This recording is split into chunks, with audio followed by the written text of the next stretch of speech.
What's up, everybody? Welcome back. Happy Skewsday to you. It's August 16th, 2022. I'm Trey Crowder, and that back again. Mark Agee. What's up, Mark? What's up, Trey? Good to be back, man. Sorry to miss last week, but I listened to you and thanks, buddy, for taking Yeah, care of the no show for me. problem. Did you Uh, have a good time DJing? That's what we told everybody you were DJing. And we talked about you with, like, the headphones on and uh-huh. morosely dropping the bass and stuff like that. It was great fun. So, did you have the No, yeah, crowd we did. hyped? We did have a DJ. It wasn't me, but I just I edited together a video package and press stop and start in the video package. Is essentially what I do during the show. So it's sort of like producer Matt, the ones and Yeah. twos, keeping the show moving. No, but it was good. We're only in New York like 48 hours. There's nothing but work and drinking, and ate some good Chinese food. My wife went with me. She saw some friends and had a good time, so that was cool. Happy birthday to my wife. Her birthday is Monday, so I got to figure All out what I'm right. gonna do for Happy birthday. that. You got big plans or a big present in mind? You like I'm no good at any of that ever. I think she wants to drive out to a vineyard for like a night or something to All get right. wine drunk and relax. I don't know. Well, you We'll can see. handle that. Yeah, I can do that. Yeah, nothing too hard. Before we get into the show, man, I wanted to talk about a couple things I read this week that infuriated me. Sure. Yeah, And that's what we uh, do here. loosely, maybe we just call it the Banter thing. I was thinking we just call it things I read this week. They're going to turn me into the Joker. Um, First one, we're going to talk about Biden signed the IRA today, Hmm. Inflation Reduction Act, which is a funny name for it. We talked about it like a couple weeks ago. But the climate that we're going to talk about healthcare stuff, but the environmental stuff. Republicans are apparently mad at oil lobbyists for not going hard enough against the bill, uh, which You is should be funny doing because more to kill this planet, big yes, oil. It's funny to be mad and at big oil for not doing enough to rape and murder the planet in due fashion. your own donors who you ostensibly see yourself as working for are not mad about this bill, but you're mad at your donors for not being mad about it because it's a good bill. And I think energy companies are pivoting to green stuff anyway because they see Right. the writing on the wall. Yeah, It's their right. fucking spiel. Yeah, they'll have to eventually, and they still want to make money. So what are they supposed to Yeah. do? But as we talked about before, like it used to be, I can see at least see like I disagree with it. At least understand the free market logic where you don't want the government interfering in markets to prop up green energy. But now green energy is more profitable and more efficient, so consumers can get cheaper energy, employees can get better jobs working for solar farms, and companies can make more money because they're laying out fewer costs to extract resources. And the Republicans are like, no, we just love oil because it Right. fucking destroys the planet. Right. So No, it's you're not right. even. It's weird that like the people you think of as their puppet masters, if they Mhm. don't care, then why do the Republican politicians still care? Because they've apparently evolved to have an ideological commitment to oil against all other concerns. Including Another big thing, oil's concerns. yeah, yeah, and then I've seen a bunch of stories pop up. I hope they pop up in campaign ads about like former coal workers in West Virginia who are excited to get jobs working on like wind and solar farms and stuff. These places are already going into getting set up because of stuff they anticipated. Like that's good. It's good to get people better jobs. It's better than learn to code. Yeah. As the fuck is the thing to tell a 45-year-old former coal miner. Hmm. But talking about fucking over workers, I saw this story in the New York Times, which absolutely drove me insane. It said the rise of the worker productivity score.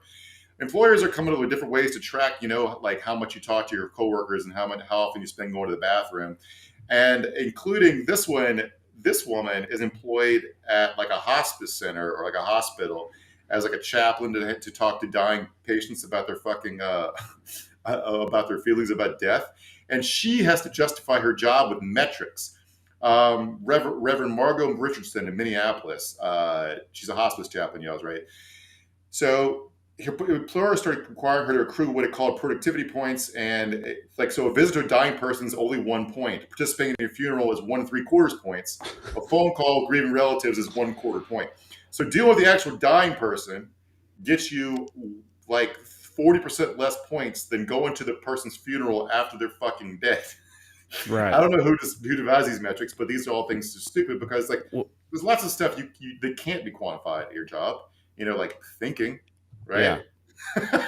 Yeah, Like, thinking, writing stuff down on like an uh, actual piece of paper, reading stuff that's written on an actual piece of paper. yeah, Uh, Yeah, and also like this lady, I feel like it's like sort of incentivizing her to hustle these people along off the mortal coil. You know what I Yeah, I mean? get Like more trying to points after incentivize you're her. dead. Yeah, she's like looking at the clock, like I need that funeral, or I'm not going to hit my quota this month and get my Yeah. bonus. So let's wrap Mhm. it up, Agnes. What are you doing here? I also wonder if Yeah. she can go to a funeral and call a family member while at the funeral and kind of double down, double up Mhm. on her points for Yeah. that event. You got to game the system somehow, Mark. Yeah. Sometimes I solve a work problem. I can't figure this out, and I go walk my dog and I figure it out. Like, how does that factor into my worker productivity score?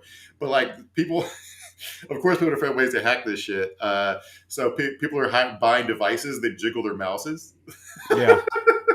So so you can get paid for not doing your job, but for jiggling your mouse because that'll drive up your worker productivity score. Whereas a person who's thinking about how to solve a problem gets no credit for solving it. So this is just it's not accomplishing anything. It's just being No. fascist for the sake of being Well, fascist. it's also like it's just so inherently demeaning and disrespectful because it just like you could not be sending a clearer message to your employees that, like, hey, we in no way trust you at all to do your job. We have no faith in your capacity to perform this work. So we're going to, micromanage you down to the most minute details just to ensure that you're actually doing shit. Whereas to me, it always felt like there's going to be shit that needs to get done.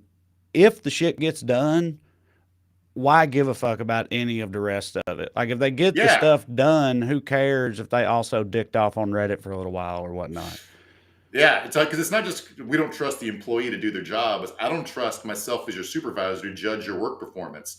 I'm going to hand out bonuses based upon how many times your mouse jiggles. So How do the the system that makes sense. supervisors, do they get a point for like stopping by a cubicle? You know what I mean? And making the employee feel bad. Yeah, Where do their metrics come in? yeah.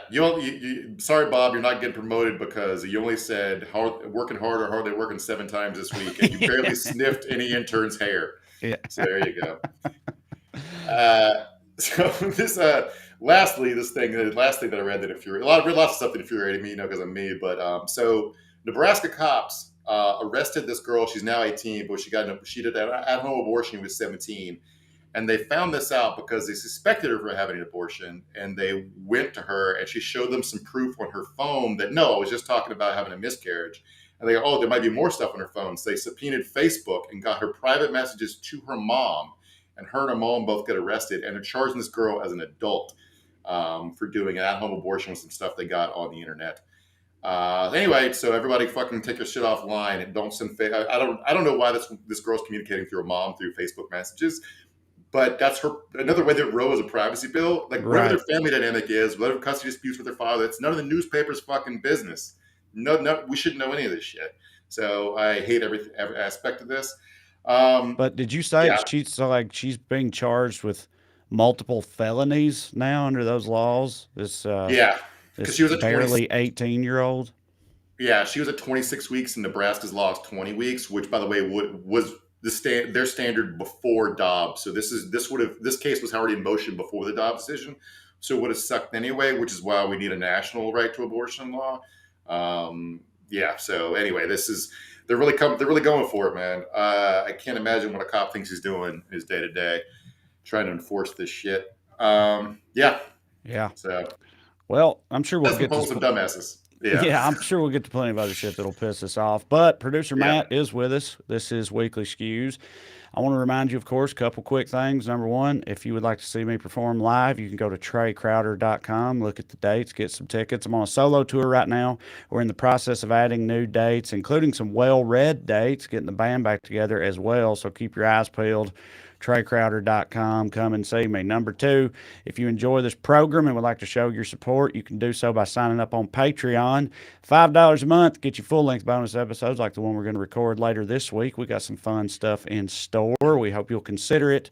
Go to weeklyskews.com/more or go on Patreon and just search my name. You'll find it either way. Sign up. Get some more skews in your life. Okay, as for the show tonight, Biden did sign the IRA into law. We're still so blown away that the government is doing a thing. We're going to talk about it some more, in particular, the part where Republicans fucked over millions of Americans with diabetes to own the libs. You know, if I didn't know any better, I'd be thinking that they don't care about people. It's weird. Anyway, we'll get to it a little bit later, but first, of course, the Daily Dumbass. Matt, graphic, please. Tonight's DD, all of us for not applying Occam's razor to the question of why Trump had all those classified documents. Let's let John Bolton explain. Give me a sense of where you think the truth lies with respect to Trump's intelligence, carelessness, and the degree to which he might have brought motive to bear on taking these documents out of the White House and keeping them for this long at Mar-a-Lago.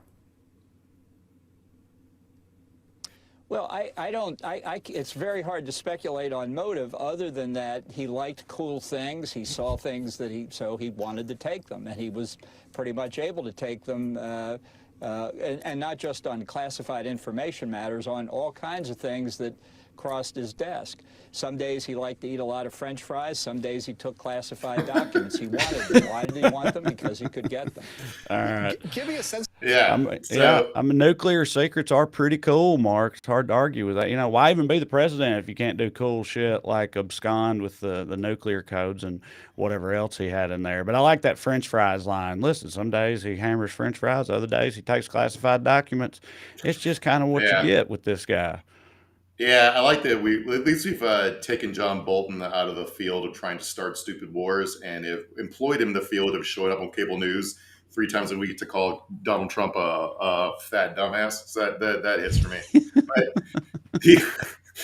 it just shows up dressed like a cartoon like a rich asshole in a Looney Tunes cartoon from 1960 with his stupid mustache and just like absolutely like just insults the former president. It fucking rules. But so. I wasn't like you guys talked about the raid last week, and we fall into this trap about talking about Trump crime stuff, about how smart he actually is. None of these things are very difficult to pull off. Like, I don't know whether he took it just because, like, the first thing that popped in my head was this: he just wanted to look cool. And what's cool than bringing in the clientele at Mar-a-Lago, who are used boat salesmen and dentists who got rich selling laughing gas out of the back of their office, and fucking like guys who got divorced 6 times and shit. They'd be like, "Look, here's a transcript of a phone call France made to the president of North Korea. We got a hold of that shit. I'm fucking cool, right?" So that could absolutely be it. Also, if he was like took nuclear reactor designs to sell to Saudi Arabia, that would make sense too. But like, it's like, oh, you think Trump's doing high level espionage shit? It's like, no, I don't think it's complicated to call up Mohammed bin Salman and be like, hey, you want to buy nuclear instructions? Right. Like, I don't think it's not a high level scam. He could be doing fucking anything. I don't put anything past the guy. They've been bending over backwards trying to, get to the bottom of this whole thing, and their proposed explanation so far have been pretty comical. And there's been a lot of them, like early on they were. Jonathan Turley, a Republican, said the question is, why would a subpoena not suffice, particularly when the subject is not at the location? Instead, they had to use a raid. But, he was subpoenaed, so he was subpoenaed, and it evidently did not suffice. So I would imagine that explains that. Representative Mike Turner speculated the FBI raided his residence simply because basically he checked out books too long from the archivist. So he just had like some overdue library books that he didn't take back, Mark. People have also speculated that the FBI, in fact, planted the evidence in Mar-a-Lago. And of course, we all know that it's a conspiracy. That's the deep state FBI, the liberal FBI headed up by uber progressive Christopher Wray, a member of the Federalist Society who was appointed by Donald Trump. That guy, so liberal, he's infected all of the FBI with his commie schemes, and that's why they came after Trump. Also, concerns about Barack Obama. Where's he at in this whole thing? Why didn't the FBI raid Barack Obama's house? Did anybody ever ask that? Dana Perino on Fox News said, short of the nuclear codes being on these documents, I really don't understand how they could warrant something like this. But, turns out evidently the nuclear codes were on those documents. So that prompted them to say that clearly that means it's all a lie. because, or it's like it said, okay, if Trump really had the most sensitive nuclear secrets, why did it take them a year and a half to go get it, huh? What's next? You're going to tell us the nuclear missiles are under his bed? And then lastly, there's an idea that perhaps this is all bullshit because Trump could have declassified the material just by using his brain. Quote, there's a rich debate about whether or not a document is declassified if a president has decided but not communicated it outside of his own head. So, Yeah, I mean, nobody knows what he has or when it got declassified or reclassified, or whether Biden reclassified it after, or whether he never declassified it because he forgot to, or whether he just like it doesn't like the order of events here is the FBI subpoenaed shit to get it back. He gave a bunch of it back. His lawyer signed documents saying that they gave it all back. Then they subpoenaed security footage that showed they didn't give it all back. So he had lied. Like it's all fun. It's such dumb. Like God, they make the whole country fucking dumber. It's like yeah. if stealing a bunch of government documents is fine now, then can Edward Snowden come home? Uh, Right. Whatever Snowden did, I'm agnostic on it because we don't know what he took. Like we'll never know all. Like the government only announced, like they only released a very small percentage of it, and the government only outlined a less small percentage of it. So like whatever he to China or to Russia or in his home pocket or the trash can, I don't fucking know. But like Reality Winner, she spent years in prison for just leaking to the Intercept that Russia tried to hack election machines. And that should be public knowledge. That she leaked something that should be public, was classified, and she spent years in prison for it. So, what are we doing? Well, I saw a tweet from Rand Paul where he said something like, "It's time we got rid of the Espionage Act," or something like. It's like basically they'd be like, "Well, okay, if Trump did some espionage, then clearly what we need to do is make espionage legal now. Espionage hits for Yeah. Republicans because Trump does it, and everything he does hits for them, evidently." Yeah. I mean, like at a different time, I might agree with Rand Paul about a different case or whatever. But like, because like the government does use overly broad laws about public information to crack down on whistleblowers and reporters, like the aforementioned Reality Winner, right? So like, but this isn't that. Right. Trump didn't do this in the public interest. At least Edward Snowden has a public argument that did this for the good of the republic. Yeah. So the public needs to know they're being spied on. Again, I don't really care. I don't know enough about it to like get into it. But like, Trump didn't do whatever he did. He didn't make it public. There's no whistleblowing aspect here. And all this stuff that's been happening. So Trump, a bunch of armed lunatics showed up at the Phoenix FBI office. I think the Cincinnati shooting happened after y'all's episode last week. So I don't think y'all talked about it. But a guy tried to use a nail gun to break the bulletproof glass at the fucking Cincinnati FBI. Well, hey, they don't call it nail-proof glass, Mark. All right. It's like, yeah. Like I got all these bullets, but what am I going to do? Use nails. That'll get it done. So this whole incident that we know about, Trump sent a message to Garland. There was like, we need to turn the temperature down, which is basically like, nice country you have, be ashamed if something happened to it. Exactly. Like, if you make a deal with me, I'll tell my supporters to calm down, but if not, fuck off. And I'm glad for one they're not taking that deal, because we got to rip this Band-Aid off and get through this fucking moment and get it over with. Because you got to like, if the republic's going to burn down one way or the other, you might as well at least try to save it by having some institutional integrity. Sure. It's worth a shot, you would think. Yeah. So, but one problem Trump has is lawyers absolutely fucking suck. Like, these lawyers might be worse than his impeachment lawyers, and they all hate each other. It's not even clear whether he has a criminal defense or whether anyone's done any good. There was a story last night about one of Trump's lawyers reached out to a reporter to ask them how they thought, what they thought was going to happen next. It's like, buddy, you're the lawyer. Right. You're the reporter's source, not the other way around. Well, I can't believe that the guy who specializes in throwing people under the bus and also demands sycophants at every turn is having trouble keeping actually good and competent people in these positions, Weird. Yeah. It's a good lawyer's job to tell you shit you don't want to hear, right? Right, So and he hates that. Yeah. So one Trump lawyer might be seen on TV a lot. Her name's Alina Habba. I'm sorry if I'm mispronouncing it, but I'm gonna call her Habba. She's a New Jersey lawyer who just does like, I don't know, real estate or divorce cases or whatever. And then Trump saw her on like One America News and thought she was cute and she was enthusiastic, so he hired her to be one of his lead attorneys. And she's going all over TV saying a bunch of dumb, inflammatory shit that's basically confessing to a bunch of crimes. So she's killing it. on the, Yeah. as far as Trump is concerned. It's like she's checking all the boxes. She's super Yeah. loyal. She loves him. He could picture her holding a casserole on a 50s lifestyle magazine, and she's saying a bunch of dumb shit on TV. I mean, well, that sounds like upper management material in Trump Incorporated to me. Yeah. Yeah. So here's a quote from the story the Daily Beast did on her. Some of the Trump lawyers think her work is so bad, so self-interested, pointlessly aggressive, and sloppy. They think Hava's mere presence on their team increases the likelihood of Trump and his family facing court losses and legal peril. So there you go. You get what you pay for, which is nothing. Yeah. Well, now I'm a fan after that description, if that's true. Trey, she's deep state. Yeah, right. She's deep state. Yeah. It's secret Antifa. Why is nobody talking about that? All right. All right, moving on. Our first honorable mention for Daily Dumbass is Beto O'Rourke for not putting a sick beat on this diss track before it dropped. Might play the clip. I'm going to make sure that now 11 weeks since we lost 19 kids and their 2 teachers shot to death with a weapon originally designed for use in combat, legally purchased by an 18-year-old who did not try to obtain one when he was 16 or 17, but followed the law that's on the books, ladies and gentlemen, that says that you can buy not one, you can buy 2 or more if you want to, AR-15s, hundreds of rounds of ammunition, and take that weapon that was originally designed for use on the battlefields in Vietnam to penetrate an enemy soldier's helmet at 500 feet and knock him down dead, up against kids at 5 feet. It may be funny to you, motherfucker, but it's not funny to me, okay? Ooh. All right. So you can, man. I think so. It's worth pointing out, like, we talk a lot about authenticity, and like Beto seemed authentically fucking pissed right there, as any human being should be.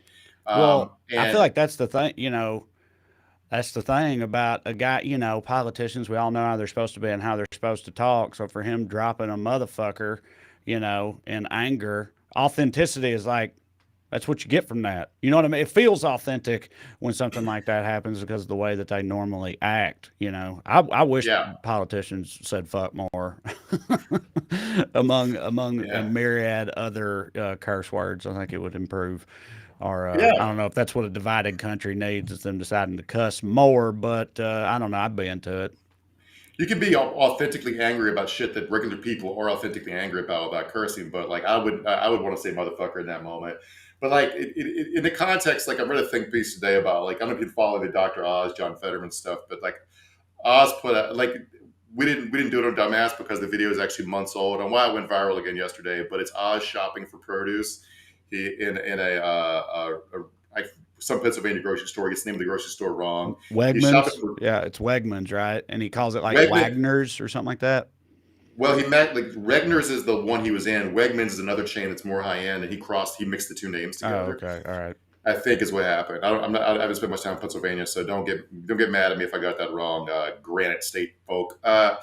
So he's buying he bought asparagus and guacamole, and anyway, so Fetterman just fucking makes him look stupid, not a touch. He's talking about buying. Your family can't afford crudité because of Joe Biden's inflation, right?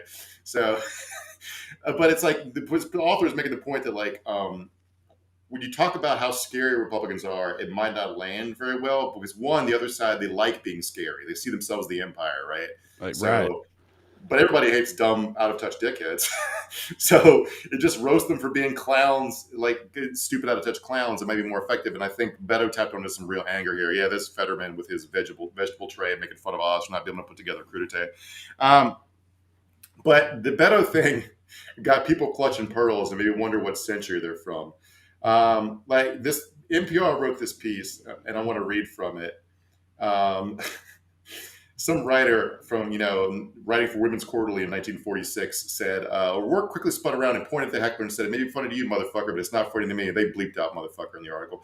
The crowd immediately began cheering in support of O'Rourke's snappy interjection. According to Cal Gilson, professor of political science at Southern Methodist University, O'Rourke's knee-jerk reaction shows he's passionate, which is good, but dropping an F-bomb at a room with elderly attendees and kids, not so much. Light cursing can make you seem more authentic to your supporters, but there are shades of language that are dangerous. O'Rourke may have skated right up to it and past it. Did she not hear the people cheering? I know, right? Exactly. Like it obviously landed. It went over like gangbusters. What's the concern here? Like, who are the people that are?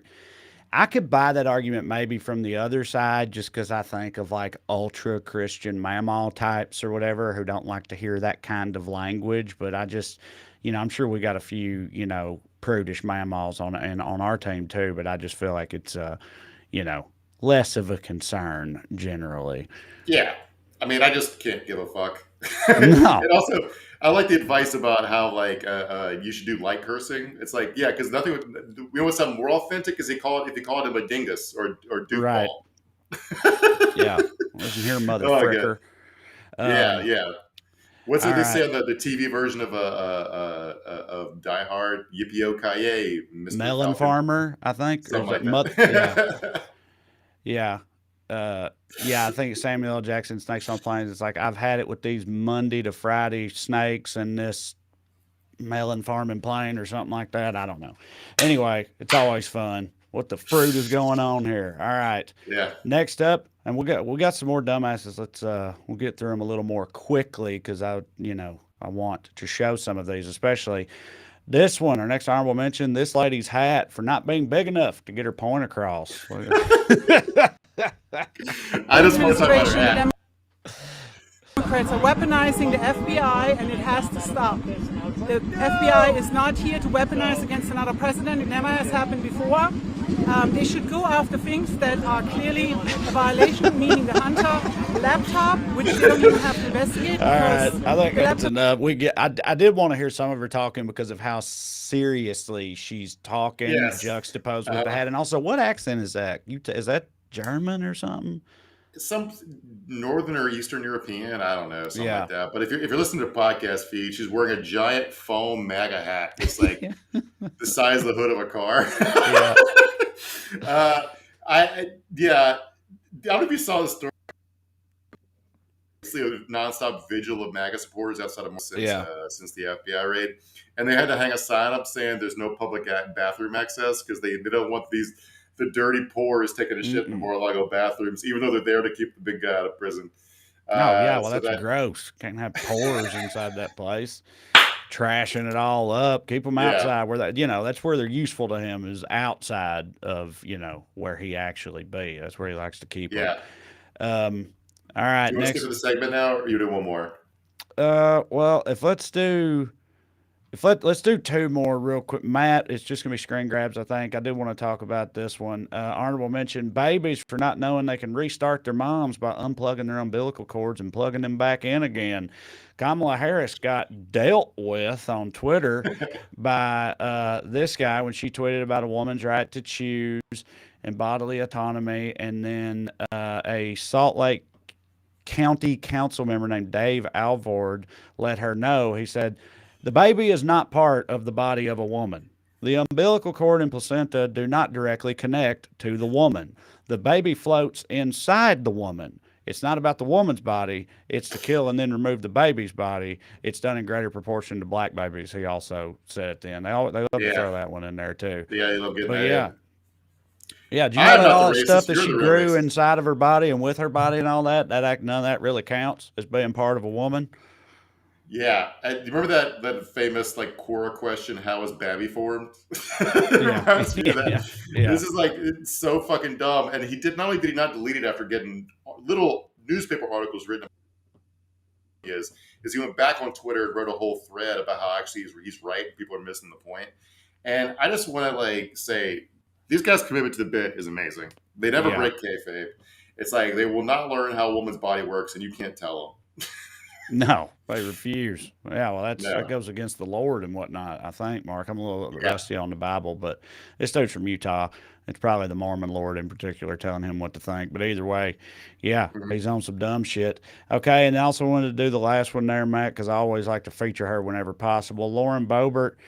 Her neighbors for not having a Claymore mine under their mailbox. Well, apparently her whole family was just on one in the neighborhood, tearing it up. I've said it a lot before about her, but every headline seems to reaffirm it. It's like everything I hear about her sounds like one of my white trash cousins from back in Clay County or something like that. You know what I mean? Like she married that guy, pulled his dick out in the bowling alley. She like wrecked her car at a music festival. Like she got caught with a gun in her purse.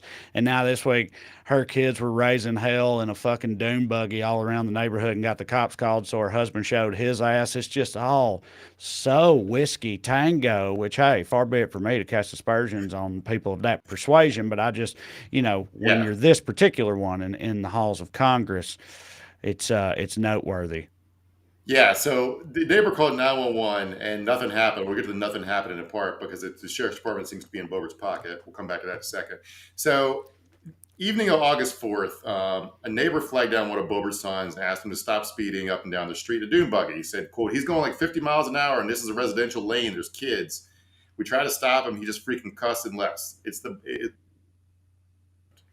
Boeberts, if you know who the Boeberts are. Our wonderful congresswoman, someone else said in the background. So her neighbors don't like her. So that tells you something about her.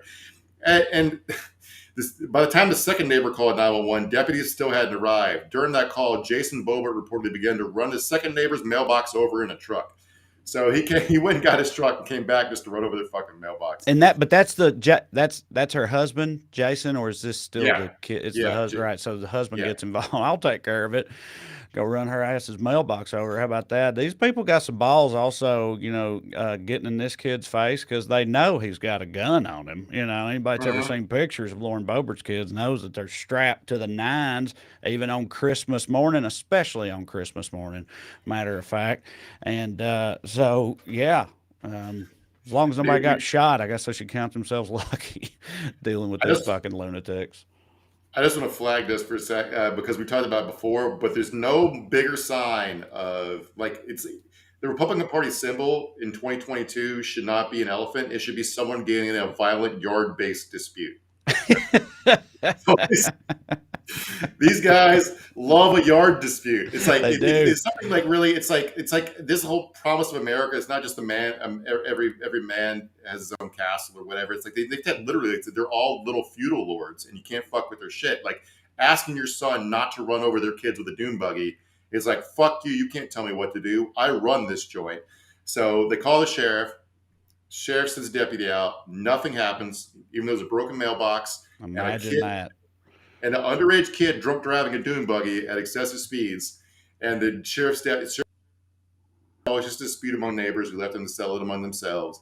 And by the way, the sheriff is in fact a Boebert supporter. He does coaster campaign rallies and shit. No. So the hell you say? Surely not. Didn't it's been a few years ago now, but didn't Rand Paul get his ass whooped in a yard-based dispute? One of his neighbors? We've covered quite a few of them. I think it's probably the 10th Republican in a violent yard-based dispute we've covered. There was the road rage guy. There's Rand Paul getting his ass kicked because it's a sort of argument over moving tree branches back and forth between their yards. And Rand almost died, man. The guy collapsed his lung and shit. Yeah, well, some people you don't want to fuck with in or out of a yard, but especially in yards. But certain white trash, they get powered up by being if the fight takes place in the yard. You know what I mean? It's like it gives them a buff, a +3 to ass whooping if they're in the yard when it happens. bonus points if the shirt is off or comes off, and then you're in trouble. Or if you take your earrings out, you got to take your earrings out, take your shirt out. Yeah. All right, well, let's get into the segment. Pissed off, man. IRA generally good, but stop the Republicans from being shitty about it. No, so we talked a lot about the climate stuff and infrastructure stuff in there, but there's some healthcare stuff in there. Like Medicare is going to negotiate some drug prices for the first time, which is we talked about it before. It's a Democratic campaign promise in their platform since 2006, and they're finally partially doing it. It's good to partially do it. Also, medicine should be free, but we'll get to talk about that in a different episode. They extended Obamacare subsidies to 2025, and they were dead set to expire. And prices drastically 2 months before an election would have been an electoral nightmare, despite ignoring the fact that that's what's good for them about it, but also a bunch of people aren't going to lose their houses and shit and not be able to afford rent. So that's fucking awesome. They saved a bunch of people's lives probably. So let's get on to insulin, because one of the things that happened, this happened last weekend during the Senate's Vote-a-Rama. All right. Vote-a-rama's when a bunch of fuckery happens, when people negotiate different provisions, the minority party tries to trap you in a bunch of messaging votes on popular shit. It's basically why people hate Congress. Yeah. Um, Yeah, they're why basically do- in the vote-a-rama, they're just trying to get like the other side on the record is voting against a given thing, right? So they'll just throw Yeah. in some bullshit amendment that has nothing to do with the substance of the bill just to say that, hey, they voted against this thing that I wanted to give you, the American people. Yeah. So one of the things that happened to lead up to the IRA passing was the Senate parliamentarian ruled that a provision to cap the price of insulin that was, I guess, designated its own separate act was going to pass at the same time, could not pass under the reconciliation process because of budget reasons or whatever. So it had So to pass. correct me if I'm wrong. This is how I understood that. You tell me if I've got it wrong. That yeah, the only reason they were able to pass this without the 60 votes or whatever is because it was done under the reconciliation process, which for any of that to work, it has to be explicitly about the budget. It has to be budget related. And the parliamentarian is the person who determines whether or not any given provision is budget related. And I feel like what I read was there was insulin provisions in there, one of them for like government insurance or whatever, and then also one for private insurance, just capping insulin across the board, including through private insurers or private providers. And that part was the part the parliamentarian said, hey, that's private industry. That has nothing to do with the budget, so you can't do it in the reconciliation process.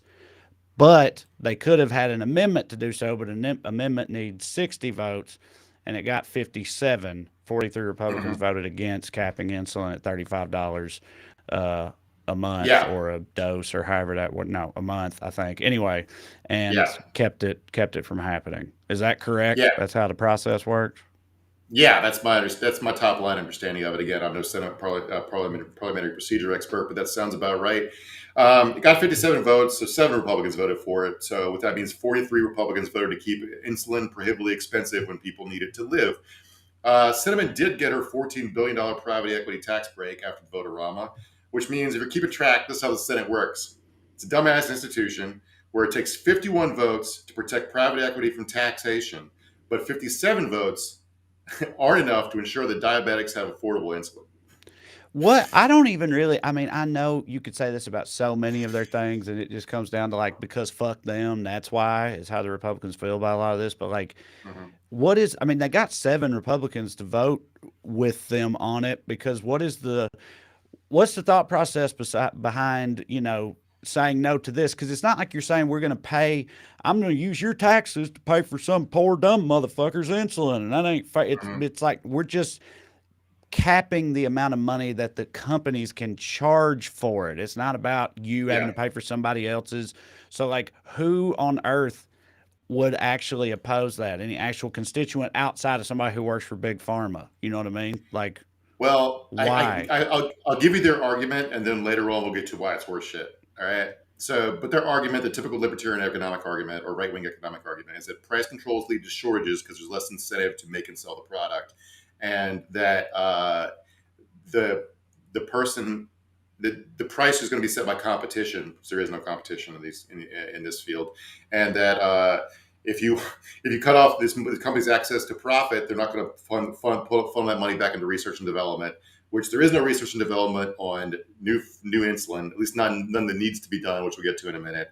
All those things are absolute fucking lies when it comes to this specific product. I'm not saying that price controls never create shortages. They often do. It would not happen with insulin unless you restrict the price way lower than $35 per vial. We'll talk about that in a second, but let's talk about the parliamentarian first for a reason. Here's the thing about the parliamentarian. The parliamentarian's employed at the will of the majority party. Nobody elected her. They could fucking fire her, have a job interview where the one question is, will you put this in let us go through the reconciliation process with this bill, and she could find a person who says yeah, and then hire them, and then vote on it through the reconciliation process. And by the way, that's what Republicans did last time they had a problem with the parliamentarian, or one of the times they had a parliamentarian. In 2001, Trent Lott ousted the Senate parliamentarian who ruled against the GOP. It was a much more fucking stupid and dumb issue. It was less big. It wasn't going to help anybody. Of course it wasn't, because it was George W. Bush and Trent Lott. And they just fired her because she was in their way, and put someone else in there who'd be a yes person. Parliamentarian is a woman named Elizabeth McDonough. She did use this dumb bullshit to fuck over Republicans in 2015, which is funny. When one of the times they tried to get rid of the Affordable Care Act, she wouldn't let them do it through the reconciliation process. During which Senator Ted Cruz commented that McDonough should be fired or ignored. You don't have to fire her. You can just ignore her. You can vote to overrule a parliamentarian and then just do it. So they could have done that shit and didn't. I hate to focus all my ire on Democrats who did at least vote for this process. I'm just saying when we say they're not trying as hard as they could have, this is the kind of shit we're talking about. I looked up some McDonough's job history. She's been in the parliamentarian's office since 1999. And one of their first jobs was she advised then Vice President Al Gore on the procedure for counting ballots following Bush v. Gore. So her entree to Democratic politics was teaching Democrats how to lose by the rules. And she's still fucking doing it. I'm not saying there's anything you could have done in January of 2001 to stop Bush from being seated, or should you have tried. That's what Trump did. I'm saying that Gore had been fucked by the Supreme Court and Jeb Bush and the Secretary of State lady and all that stuff. But it's just, anyway, I just thought that was a funny thing to know. So again, the 43 Republicans are the big problem here. I'm just showing out the Democrat because she's an unelected nobody who immiserated a ton of Americans, and their Democratic Party just let her do it. Fucking Jody Ernst, Republican senator, voted against it. I want to show this video of her in 2020 saying that the Senate should do this. The skyrocketing cost of prescription drugs has become a matter of life and death for so many. We've heard the heartbreaking stories of individuals who could not afford their insulin, were forced to ration and skip doses, and as a result, they lost their lives.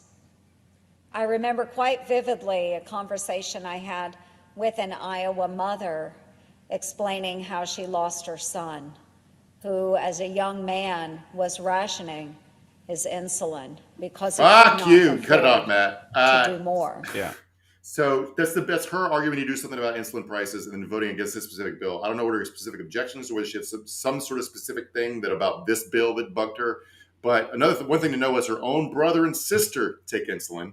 She voted to fuck over her own brother and sister for reasons. Well, I can't believe it. A Republican flip-flopping and not, saying something and doing something else and not having any principles.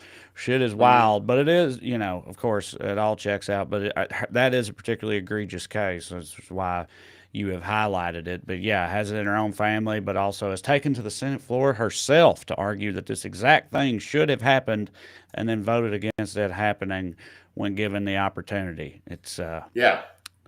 So I don't have a list of the 7 Republicans who voted for it. I'm assuming there are people that are up for election this year. Dude, I know one of them was, I don't remember all of them either, but there were some unexpected names on there from like Josh Hawley, I'm pretty sure voted for it. I'm pretty sure. And that lunatic Kennedy motherfucker from Louisiana, he voted for it. And I was like, well, Missouri and Louisiana, those are pretty beta-C states. You know what I mean? It could be related to that. I don't know. I'm just kidding. But either way, yeah, there was some definite assholes on there who voted for it, which just highlights how shitty it was to vote against it, which is still what most of the people in their party did.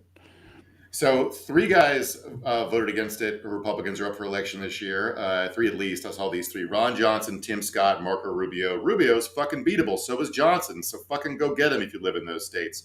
So how many Americans they fuck over? So about 30 million Americans. I think we all know America has, we're large people. We are a large people. Like to eat sweet foods. And so about 30 million Americans have some form of some stage of diabetes. So almost 10% of Americans have fucking diabetes. About 7 million Americans. Yeah. About 7 million Americans require insulin daily. About a Yale study said that 14% of those insulin users, so about 1 million people, are spending more than 40% of their income after food and housing on insulin. That's crazy. So 7 million Americans needed insulin daily. That's about 1 in 50. So basically, on average, we all know at least a couple people. We all know a couple hundred people, right? I think at least about 100, 200, school, church, work, whatever. Yeah. People you see at the store, your neighbors. So these are all people you know. Now, here's some motherfucking numbers for you. 4 out of 5 Americans with diabetes went into debt to pay for insulin. 1 in 4 patients say they skimp on insulin because of high cost. That's the rationing that Joni Ernst was just talking about. Diabetes accounts for about 100,000 deaths per year. So yeah, there's a lot of misery being caused by diabetes and not being able to afford insulin, and they don't give a Well, fuck. dude, no, everybody in this, especially if you're from the South or one of the, larger peopled regions, somebody that's, got the sugar, Mark, or Mhm. or forbid somebody that the sugar took them already. I've known plenty of Mhm. people got took by the sugar. Yeah. So yeah, it's one of those things that I just can't imagine any regular day-to-day American who doesn't have some kind of vested interest, like working in pharma, having any kind of opposition to this whatsoever, I would think.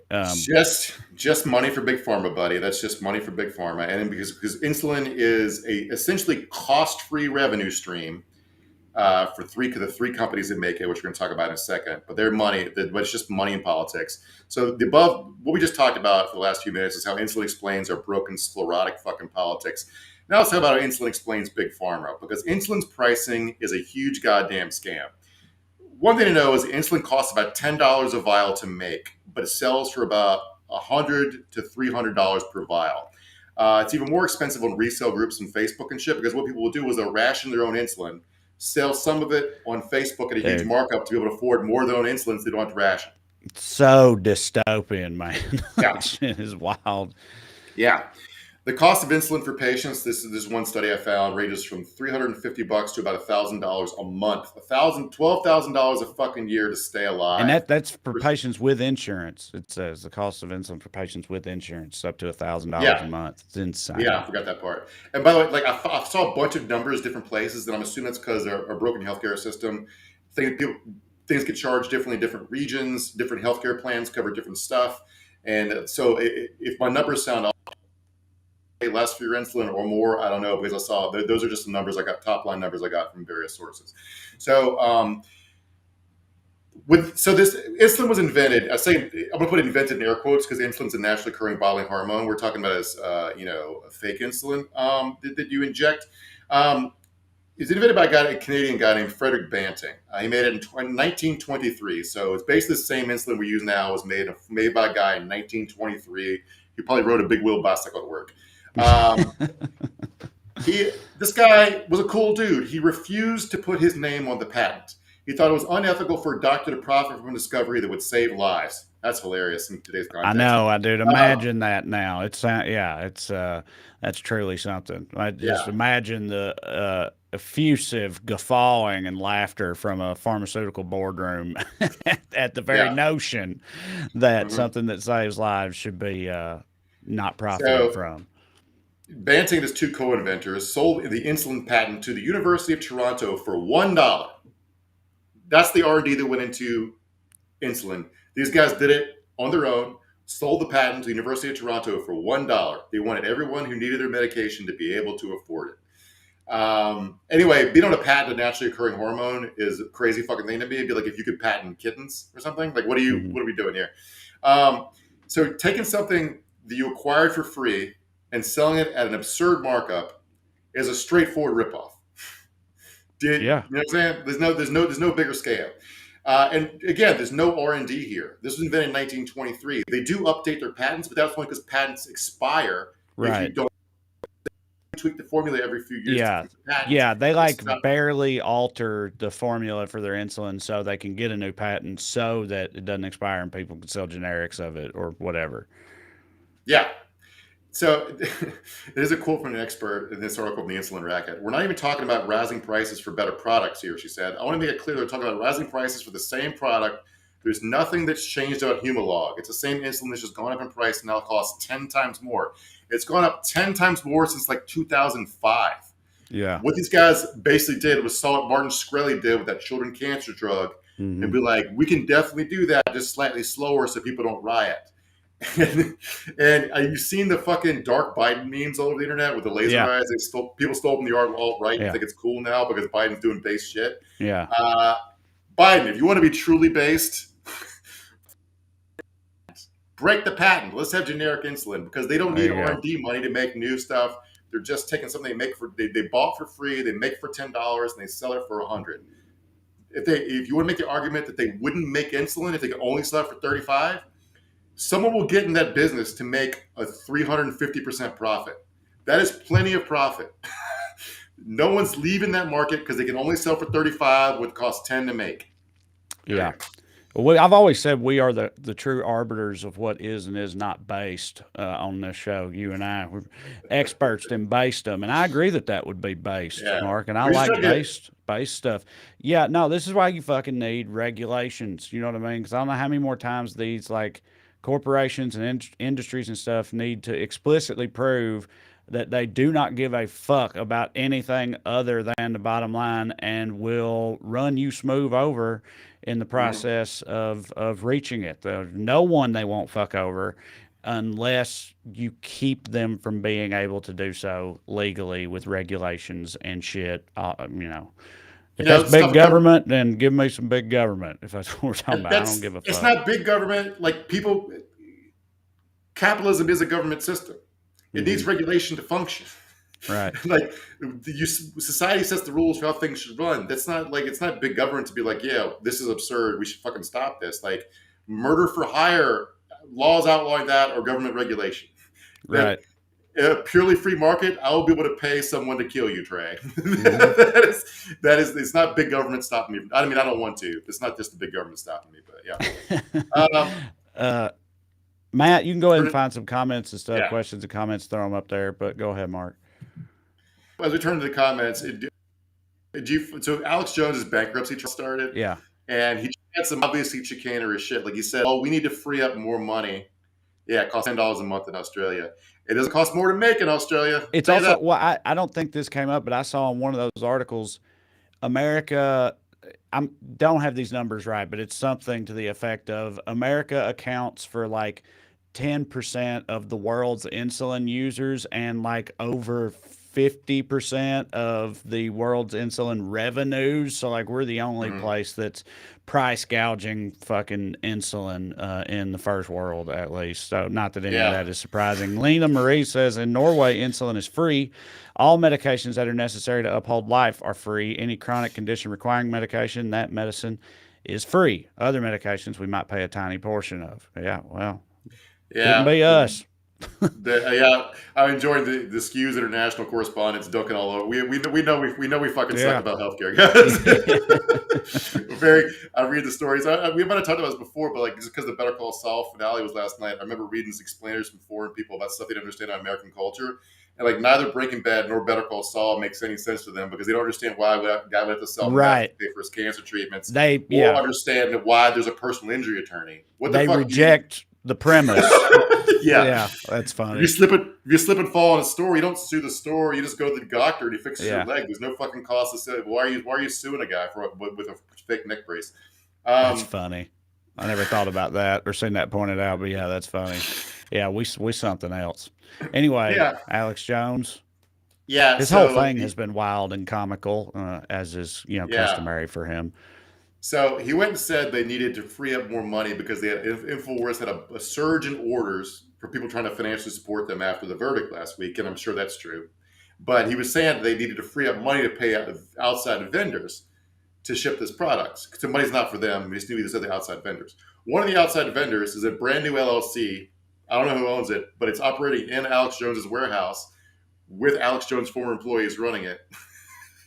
So Alex Jones is trying to trick the bankruptcy court into letting him pay himself the money that's owed to the plaintiffs in his lawsuit by starting a new business in the same. He didn't even fucking rent a new building or hire new people. It's the same. It's for his like supplement, his brain pills and stuff. That's a wild dude to hawk brain pills. Although I guess if you're the type of person who's inclined to believe that he is truly on another wavelength, then that's exactly who you want your brain pills from. But it has the opposite effect on me. Yeah, I don't know. I look forward to seeing how the whole Alex Jones thing plays out. I hope he ends up destitute. It's wild. There wouldn't be that much difference between him and a lot of other dudes, just screaming a bunch of wild shit out there, except for the millions of dollars that he has. So if you take that away from him, then, makes a little more sense. Who dat? What's it? I like that name. Says grifter's gonna grift. Yeah, that's all they know how to do, baby. This isn't my point. I was just want to make it, but like one of the those supplement industries are unregulated. Like the FBI doesn't evaluate them at all, and like so much of the right wing infrastructure is funded that don't do anything or are harmful. You know, like buying ivermectin on the internet. Like if the federal government cracked down on that stuff, not only would it improve people's lives and save them being ripped off, but it would cut off a lot of funding to stuff like Alex Jones and like even if you pick up like a local party like political pamphlet, there'll be ads in the back for buy this to cure this disease or whatever. They're shot through with it. Well, I mean, especially now that they've decided, that doctors are liars and medicine's a hoax and all that shit in the wake of COVID. They'll be all over that shit. Say what? On YouTube says California will be manufacturing insulin soon. How? Isn't that part of the whole like problem? Is that places are not able to do so under the current laws, or that's not true? Like California can just start doing that. I thought these fucking companies had like a stranglehold on that whole thing through their bullshit with the patent laws and all that stuff. But thank you, Anita. Yeah, Anita Schmidt says, "Love your show, fellas. We love you too. Thank you." Oh, like and subscribe. Yeah, like and subscribe, rate and review, share, smash that like button. In fact, don't just push it, smash it, guys. We appreciate it very much. Yeah, it's weird how California does like good stuff, every now and then. Well, Gavin Newsom wants to run for president if Biden dies or doesn't run, so that's part of it. But yeah, am I wrong? I don't. I've lived here for years now, but I don't consider myself a Californian, but a displaced Tennessean. But I feel like a lot of Californians aren't crazy about Gavin Newsom. You know what I mean? Like he's had a lot of his own bullshit. Yeah, right. Yeah, he's not like it's not like he's beloved in the state that he's the governor of. So, but I guess that makes him qualified. Chuck Atkins says, "Hey Trey, I saw you in Albany a few weeks ago. Hit and set. Thank you. I appreciate it." Yeah, we're California. I'm not read up on the details, but they're also trying to do a version of Medicaid for all, starting with the lowest tax brackets. And like, California is an obscenely rich state. I mean, I think on our own we have the 8th largest economy in the world. So like, California can probably afford to do that while other states can't. But like, the federal government's rich as fuck too. So I don't know. Have you ever seen those like billboards for like Palm Springs or a beachy type place that the whole billboard's done this like big, bright, vibrant beach style? It's like the letters all have like pictures of people on a beach or palm trees or stuff inside of them, and it's just really like it's like a tourism type approach. I saw one of those the other day that just said abortion on it, and then smaller than that it was like abortion free and legal here or whatever. It's still legal here, but the way the stylistic approach to it was funny to me because it looked like a tourism billboard but for abortion, which hits for me just clear. With abortion's going to be legal in 26 states and people can travel to get them, they're going to be vacation shopping. Where should I go to get my abortion? And they're going to be like, it'll be like, Virginia's for lovers. That's an option. California though, they got that. They got Rob Lowe doing those beach commercials. Yeah, so, we can also go to Disneyland. Get abortion, go to Disneyland. Yeah, and Enemy Anemone, who's a frequent watcher, we appreciate them being here, says it's nice to watch the like number jump whenever you remind people. Yeah, well, doing my best. Jesse Perez has come to Chicago. We've done plenty of shows in Chicago, but it's been a minute. It'll be time to come back for it. I think we're actually right now looking at a new Chicago date in like early 2023, but it isn't finalized yet. But I've loved Chicago. I don't know about early part of the year, but what are you going to do? I'll come there whenever. It's one of my favorite cities. Last time I was there was February, and that did not hit. Chicago's a very, very, and I mean this with all the love in my heart, a very, very like fat and drunk place, which hits for me. You know what I mean? Like they're just real good. Their food but like the food and booze culture there is just top notch. They know how to fat down. I will not stand for your anti-Italian racism. No, I love it. I'm a huge fan. But one thing I will say about their boozing in Chicago is, have you ever had Malort, Mark? No, but I've heard about it. Yeah, I'm convinced it's an elaborate prank they're playing on everybody else by pretending that it hits for them and then making you drink it when you go there. It's like motor oil. That's not actually. I can't even remember what it tastes like because I've repressed that memory from my brain because the shit is wild. Anyway, yes, love Chicago. Love you guys out there all across the Skewniverse. Remember, go to TreyCrowder.com, get some tickets to come see me, updating those dates very soon. And also, sign up on Patreon, weeklyskews.com/more, or search for me on Patreon. Support the show, get some bonus content for your trouble. Either way, we hope you keep coming back next week, which we will do 7 days from now. Appreciate you. See you later.